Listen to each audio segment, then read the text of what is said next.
آپ کے روبرو ہیں مصاحف نمبر 123۔ ان الحمد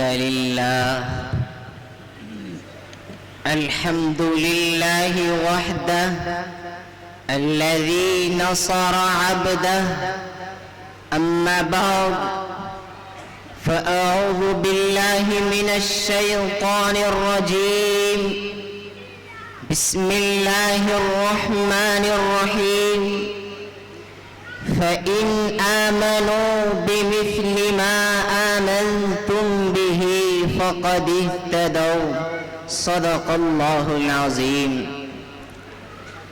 قابل قدر اساتذہ کرام اور معزز ساتھیوں، مجھے اس مختصر سے وقت میں نبی علیہ السلام کے یاروں کا تذکرہ کرنا ہے۔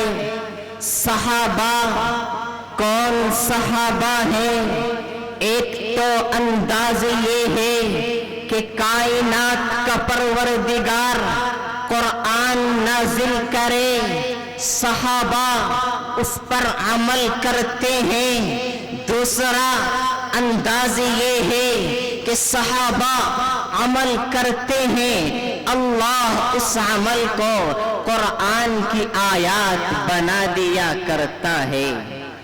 دوستو، حافظ ابن حجر عسقلانی رحمت اللہ علیہ فرماتے ہیں من لقی صلی اللہ علیہ وسلم مسلما ومات علی الاسلام، جس نے ایمان کی حالت میں میرے پاک پیغمبر علیہ السلام سے ملاقات کی، اسے صحابی رسول کہا جاتا ہے۔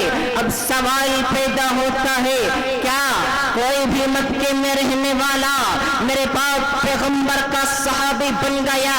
نہیں نہیں، حضرت عبداللہ ابن مسعود فرماتے ہیں کہ کائنات کے پروردگار نے جب میرے نبی کا انتخاب کرنا تھا تو اللہ نے ساری کائنات کے لوگوں کا ٹیسٹ لیا، تمام لوگوں کے دلوں کو جانچا اور پرکھا، فوجد قلب محمد خیر قلوب العباد، کائنات کے پروردگار کو ساری کائنات میں سے اگر دل پسند آیا تو میرے نبی کا پسند آیا، آمنہ کے لال کا پسند آیا، عبداللہ کے لخت جگر کا پسند آیا۔